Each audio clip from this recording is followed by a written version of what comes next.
আমরা family card দিতে চাইছি। সবাই বলছে এটা তো বাজিমাত প্রোগ্রাম। হ্যাঁ, বাজিমাত প্রোগ্রাম, ঠিক আছে, আপনি রাজনৈতিক দৃষ্টিকোণ থেকে সেটাকে বাজিমাত ধরতে পারেন। বাট আপনি একটা জিনিস চিন্তা করে দেখুন, আমরা একটা রিসার্চ করে পেয়েছি, এই যে মাহাদি আমিন বসেছে, মাহাদি আমিন আর আমি এই ফ্যামিলি কার্ড নিয়ে 2012 সাল থেকে, 12 সাল 11 সাল থেকে কাজ করছি কিন্তু এই ফ্যামিলি কার্ড। আমরা রিসার্চ করেছি এটার উপরে।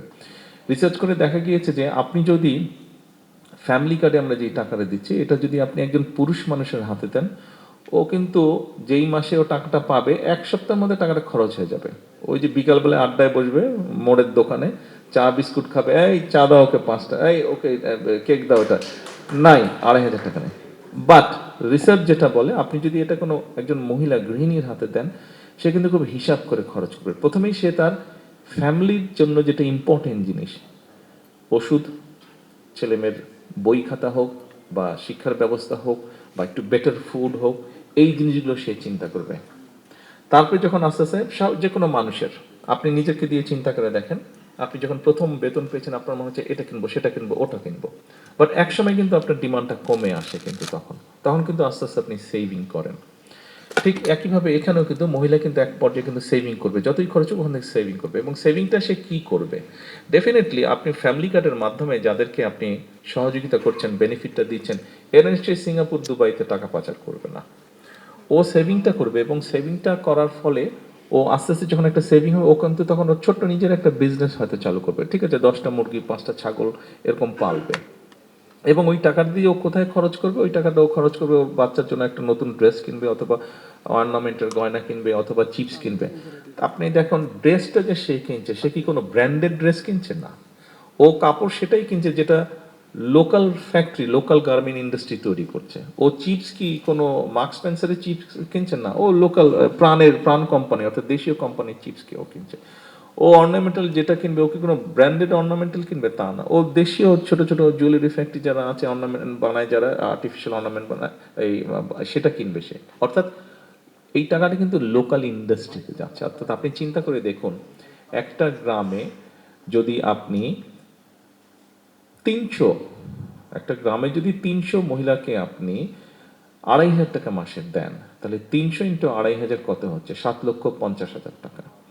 এখন 7,50,000 টাকা যখন এক মাসে যাচ্ছে একটা গ্রামে, ওখানে যেই স্টোরটা আছে, it can B A grocery shop, মুদির দোকান ধরেন, সেই মুদির দোকানে যখন মাসের প্রথম সপ্তাহে 300 জনের মধ্যে যদি এখন মোটামুটিভাবে এক একজন মানুষ এবারে যদি প্রতিদিন সে 50 থেকে 100 টাকা স্পেন্ড করে, তখন কিন্তু ওই স্পেন্ডিংটা তার বেড়ে যাবে। অর্থাৎ ওই মুদির দোকানের সেলটা কিন্তু বাড়বে, তার বেশি পরিমাণ চিপসের প্যাকেট যাবে, তার বেশি পরিমাণ অন্য অন্য দ্রব্য বিক্রি হবে। এখন হয়তো সে নিজেই দোকানটা চালায়, কিন্তু যখন 300 জন মানুষ এসে প্রতি মাসে 1,000 টাকা এক্সট্রা স্পেন্ড করবে ওখানে, তখন কিন্তু ওই মুদির দোকানদারের একটা কর্মচারী রাখতে হবে, অথবা 2টা কর্মচারী রাখতে হবে। তার মানে কি দাঁড়াচ্ছে? ও কিন্তু দুইজনের কর্মসংস্থান হলো। এইভাবে আমাদেরকে জিনিসটা চিন্তা করতে হবে। আমরা জিনিসটাকে এভাবে চিন্তা করি। আরো ডিটেল ব্যাপার আছে, আমি ওটাতে গেলাম না অত। এভাবে ঠিক একইভাবে ফার্মার্স কার্ডের ক্ষেত্রেও কিন্তু জিনিসটা এরকমই হচ্ছে। অর্থাৎ যেটা আমরা চাইছি, যেটা আমরা চাইছি যে গ্রামীণ যে মানুষ আছে, আমাদের প্রায় 75% মানুষ গ্রামে বসবাস করে। এই যে রুরাল মানুষ যারা আছে, এরা ইকোনমিকভাবে যাতে এম্পাওয়ার্ড হয়, কিছুটা এদের মেরুদণ্ড, অর্থনৈতিক মেরুদণ্ড যাতে স্ট্রেংথেন হয়। বিকজ এখানে আমার জন্য এটা করা ইজি অ্যাজ এ গভর্নমেন্ট হিসেবে, এবং করাটা মোর সেফ।